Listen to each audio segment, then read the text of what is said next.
شب بارات والے دن رات کو یعنی کہ 15 شعبان کی رات کو حدیث میں آتا ہے آپ صلی اللہ علیہ وسلم کی خدمت میں آ کے جبرائیل علیہ السلام عرض کرنے لگے کہ یا رسول اللہ تعالیٰ نے 15 شعبان کی رات کو عظیم اور افضل رکھا، یہ رات رحمت کی رات ہے۔ آپ کی گناہگار امت اس پوری رات کو اللہ کی عبادت کرتی ہے اور سچے دل سے توبہ کرتی ہے، اپنے گناہوں کی معافی مانگتی ہے، تو میں قربان جاؤں اس وحدہ لا شریک پہ، اس ایک رات میں آپ کی امت کے جتنے بھی گناہ ہوتے ہیں وہ بخش دیتا ہے۔ بس نہیں بخشتا ان 5 لوگوں کے گناہ، باقی ہر انسان کے گناہ بخش دیتا ہے۔ وہ 5 لوگ وہ ہیں: نمبر 1 جو انسان مشرک ہو، نمبر 2 جو انسان اپنے ماں باپ کا نافرمان ہو، ان کی عزت نہ کرتا ہو، نمبر 3 جو انسان ہر انسان کے لیے دل میں بغض رکھتا ہو، نمبر 4 جو انسان شرابی ہو، شراب پیتا ہو، نمبر 5 جو انسان اپنے ٹخنوں کے اوپر سلوار رکھتا ہو اور اس میں وہ تکبر اور غرور کرتا ہو۔ لیکن دوستو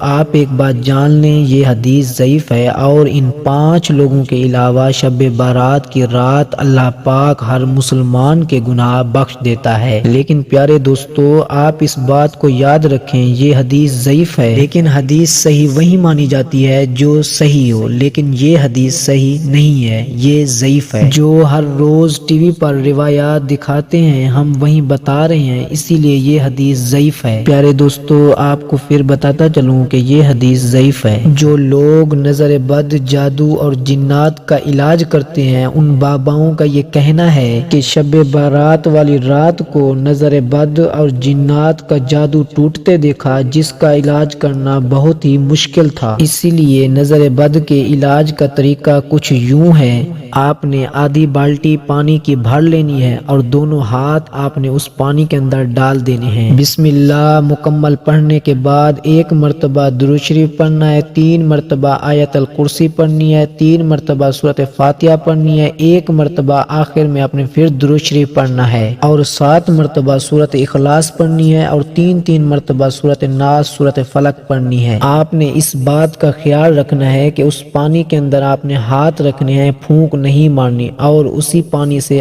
آپ نے وضو کر لینا ہے جیسے نماز کا کرتے ہیں، اور اسی پانی سے ہی آپ نے نہانا ہے، اور اس بات کا بھی خیال رکھنا ہے کہ آپ کے جسم کا کوئی بھی حصہ خشک نہ رہے۔ پیارے دوستو آپ نے اس بات کا بھی خیال رکھنا ہے کہ یہ عمل آپ نے 15 شعبان کو ہی کرنا ہے، یعنی کہ شب رات کے دن عصر سے پہلے اس عمل کو کرنا ہے آپ نے، اور اللہ کے کرم سے بہت ہی جلد آپ کی صحت اچھی ہوگی اور آپ ہمیں دل سے دعائیں دیں گے۔ تو دوستو اگر یہ ویڈیو آپ کو اچھی لگی ہو تو مزید ایسی ویڈیو دیکھنے کے لیے ہمارے چینل کو سبسکرائب کریں اور لائک کریں۔ اب ہمیں دیجیے اجازت، انشاءاللہ تعالی نیکسٹ ویڈیو میں آپ سے ہماری ملاقات ہوگی۔ اللہ حافظ۔